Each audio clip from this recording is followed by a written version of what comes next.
Good afternoon, this is Jordan with Rogers Roofing. Today we are on a roof in Portage and I wanted to show you some things that I found on the roof. So one of the things that I noticed is that you have all of these vents that are all up on top of your roof, and they seem to line up with exactly where these spots are directly underneath. Like this would be the kitchen skylight.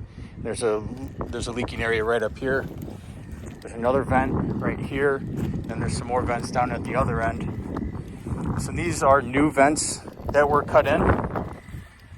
And what you used to have before this roof was put on was you used to have what's called a ridge vent.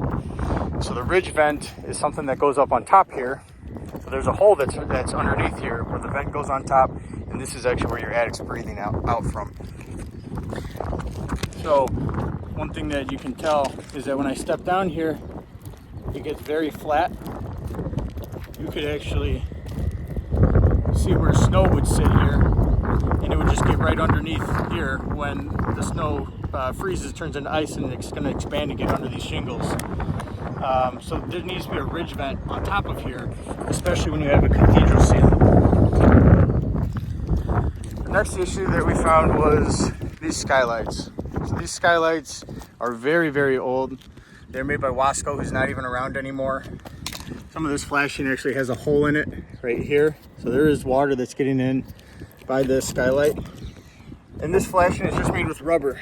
So this rubber is shrinking right here, and it's just getting tighter and tighter. And eventually it's gonna start to rip and tear just like that.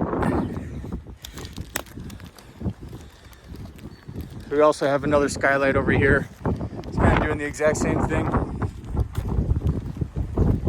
It's starting to shrink right here on the left side and the right side, and that will turn into cracks. But I think the biggest thing to be concerned about here is definitely there's a couple wind zippers.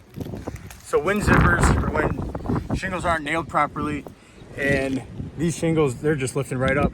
So I mean, one good gust of wind is gonna take all of these off.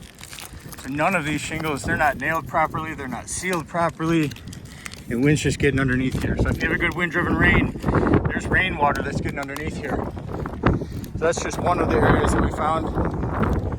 There's more areas. The shingles, they're not sealed down anymore. Here's a big one. Oh my gosh. Yeah, water's definitely getting in under there. Just pushing under that. Yeah, Yeah, just it's getting gonna it lead to all kinds of right problems. through these nails. Yeah. There's another really big one. So these are all areas where water is getting in and causing thousands and thousands of dollars worth of damage underneath.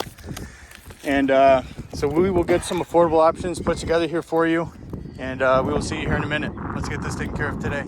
Thanks.